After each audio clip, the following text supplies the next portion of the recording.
Hello दोस्तों, आपका हमारे यूट्यूब चैनल में स्वागत है। तो देखिए दोस्तों, आज हम देखने वाले हैं फर्स्ट ग्रेड टीचर की सैलरी कितनी होती है।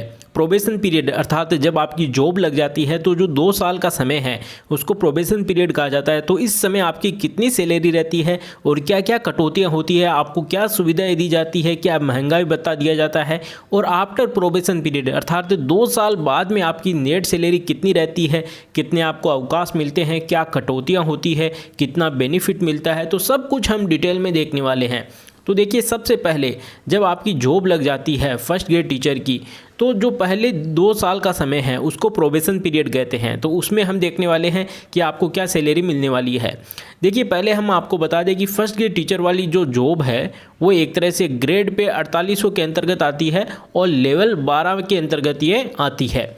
अब देखिए, प्रोबेशन पीरियड जो 2 साल का समय है इसके दौरान आपको सैलरी मिलती है 31,100 रुपये। लेकिन ये 31,100 रुपये सीधे आपके अकाउंट में नहीं आती, इसमें से भी कुछ कटौतियाँ होती है। तो आप देख लीजिए कौन कौन सी कटौती है। कटौती के नाम पर यहाँ पर जीपीएफ और आरजीएचएस इसकी कटौती होती है। अब ये क्या है, इसको पहले आप समझिए इसकी फुल फॉर्म क्या है। जैसे जीपीएफ है, इसकी फुल फॉर्म है जनरल प्रोविडेंट फंड, सामान्य भविष्य निधि, ठीक है। दूसरी है आरजीएचएस, यह है राजस्थान गवर्नमेंट हेल्थ स्कीम। इसके तहत कुछ कटौतियां होती है। देखिए, जो जीपीएफ के तहत जो कटौती होगी वो आपकी जो सैलरी है कुल उसमें से कटौती होगी, और जब आपका रिटायरमेंट होगा तो ये जो आपकी कटौती है वो कुल मिलाकर लास्ट में आपको मिल जाएगी। तो जीपीएफ एक तरह से ये सामान्य भविष्य निधि है, आपके भविष्य के लिए सुरक्षित अमाउंट है।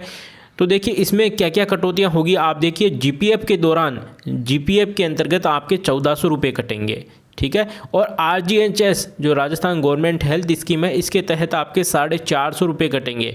तो इस तरह से आप देख सकते हो आपकी कटौती कितनी होगी। तो कुल मिलाकर यहाँ पर आपके 1850 रुपये प्रोबेशन पीरियड के दौरान आपकी ये कटौती होगी। तो अगर हम देखें आपके अकाउंट में कितनी सैलरी आएगी पहले 2 साल के अंतर्गत, तो कुल सैलरी देखिए आपको वैसे सैलरी मिल रही थी 31,100 रुपये। इसमें से आपके 1850 रुपये जीपीएफ और आरजीएचएस की कटौती हो गई। इस तरह अब आपके अकाउंट में जो पैसे आने वाले हैं, जो रुपये आने वाले हैं, 29,250 रुपये आपके अकाउंट में आने वाले हैं। अब देखिए, प्रोबेशन पीरियड के दौरान और आपको जैसे महंगाई भत्ता है, मकान किराया संबंधी है, वो आपको नहीं दिया जाता। यहाँ पर आपको कोई सुविधाएं ज़्यादा नहीं रहती है। लेकिन आफ्टर प्रोबेशन पीरियड 2 साल बाद में आपको बहुत सारी सुविधाएं मिल जाती है और आपकी सैलरी भी काफ़ी इंक्रीज हो जाती है। तो यहाँ पर देखिए, आफ्टर प्रोबेशन पीरियड जब आपकी जॉब के 2 साल हो जाते हैं, इसके बाद का समय उसको कहते हैं आफ्टर प्रोबेशन पीरियड। अब यहाँ पर आपकी जो सैलरी है वो होने वाली है 44,300 रुपये। ये इसको बोलते हैं बेसिक सैलरी। अभी ये नहीं है, इसमें भी बहुत सैलरी है, जो आपका बहुत सारा अमाउंट है वो जुड़ने वाला है और कुल मिलाकर आपको लगभग 70,000 रुपये के आसपास में सैलरी मिलने वाली है। तो देखिए, बेसिक सैलरी आप देख सकते हो 44,300 रुपये है। और इसमें भी देखिए क्या क्या जुड़ने वाले हैं। यहाँ पर देखिए, ये तो बेसिक सैलरी थी। अब टोटल सैलरी की अगर हम बात करें तो इसके अंदर बेसिक सैलरी जो 44,300 रुपये है, इसके अलावा डीए की फुल फॉर्म है डियरनेस अलाउंस। ये एक तरह से आपको जो महंगाई भत्ता है वो होता है डीए। और एचआरए ये है हाउस रेंट अलाउंस। तो ये आपको मकान किराया संबंधित है, वो आपको एक्स्ट्रा पेमेंट दिया जाता है। तो अभी यहाँ पर देखिए 44,300 के अंदर आपको महंगाई भत्ता भी जोड़कर दिया जाएगा और मकान किराया संबंधित राशि भी आपको जोड़कर दी जाएगी। इस तरह से आपकी टोटल सैलरी बनेगी। अब आप देखिए कि जो आपको डीए है, जो महंगाई भत्ता है, वो कितना दिया जाता है। देखिए, आपकी जो नेट सैलरी है यहाँ पर आप देखिए 44,300 रुपये आपकी सैलरी है आफ्टर प्रोबेशन पीरियड।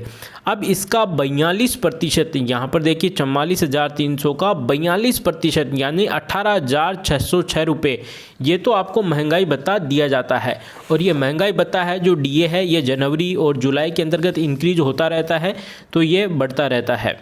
अब देखिए, दूसरा एचआरए हाउस रेंट अलाउंस, ये दिया जाता है 9% या 18%, ये ऐसे दिया जाता है। तो एचआरए के अंदर देखिए आपकी जो कुल सैलरी है जैसे आपको मिल रही है 44,300 रुपये, इसका 9% अगर हम निकालें तो बनते हैं 3,987 रुपये। तो ये आपको हाउस रेंट अलाउंस दिया जाता है। 9%। अब देखिए जो 5 मेन सिटी है उसके अंतर्गत 18% एचआरए दिया जाता है, क्योंकि भाई अगर आप मेन सिटी के अंदर रहोगे तो आपका हाउस रेंट किराया वो भी तो ज़्यादा होगा ना, तो यहाँ पर सरकार फिर 18% देती है। वो कौन कौन से मेन सिटी है, जैसे जयपुर है, जोधपुर, बीकानेर, अजमेर और कोटा, इनके अंदर भी अगर आप मेन शहर में रहते हो तो आपको फिर 18% एचआरए दिया जाता है, नहीं तो 9% दिया जाता है। अब देखिए इस तरह से आपकी कुल नेट सैलरी कितनी बनती है वो आप देखिए।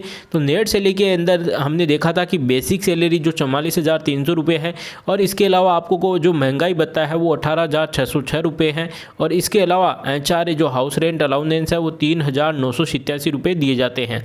अब देखिए कुल मिलाकर आपकी सैलरी बन गई 66,893 रुपये। लेकिन ये आपके सीधे अकाउंट में नहीं आने वाली, यहाँ पर भी कुछ कटौतियाँ होने वाली है। जैसा हमने प्रोबेशन पीरियड के अंदर देखा था कि जीपीएफ की कटौती हुई थी, आरजीएचएस की कटौती हुई थी, तो इस तरह से यहाँ पर भी कटौतियाँ होने वाली है। तो देखिए कटौती के नाम पर आप देख सकते हो 3 कटौतियाँ यहाँ पर होती है।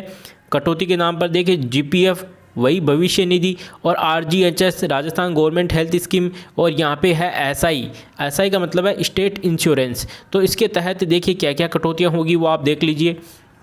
देखिए जीपीएफ के दौरान यहाँ पे 2850 रुपये आपके कट होंगे, और वहीं आरजीएचएस के अंदर आपके 658 रुपये, और एसआई के दौरान आपके 2200 रुपये कट होंगे। तो इस तरह से कुल मिलाकर आपकी कटौती हो गई यहाँ पर 5,708 रुपये। ठीक है, अब देखिए आपके सीधे अकाउंट में सैलरी कितनी आने वाली है वो आप देखिए। देखिए आपके से कुल बने 66,893 रुपये, इसमें से आपके कटौतियाँ हो गई 5,708 रुपये की। तो इस तरह से नेट सैलरी जो आपके सीधे खाते में आने वाली है वो है 61,185 रुपये आपके प्रति माह आपको मिलने वाले हैं। तो यहाँ पर इतना जो अमाउंट है वो मिलता है। अब देखिए हम बात कर लेते हैं कि अवकाश की छुट्टियाँ कौन कौन सी रहती है। तो देखिए आपको संडे की छुट्टी रहेगी, कोई भी गवर्नमेंट अवकाश है तब छुट्टी रहेगी। इसके अलावा आप 6 मंथ अगर कोई एग्ज़ाम की तैयारी करना चाहते हो तो 6 महीने की एजुकेशन लीव ले सकते हो। इसके अलावा पितृत्व अवकाश 15 दिन का मिलता है। अगर किसी माता के बच्चा होता है तो 6 महीने का 6 महीने का अवकाश दिया जाता है। इसके अलावा 15 CL दी जाती है, 15 PL दी जाती है, 20 मेडिकल लीव दी जाती है, 2 RH दिए जाते हैं। तो इस तरह से काफ़ी अच्छी सैलरी वाली जॉब है। तो दोस्तों अगर आपको वीडियो अच्छा लगा हो तो इसको लाइक करिए और ज़्यादा से ज़्यादा इसको शेयर करिए। धन्यवाद दोस्तों।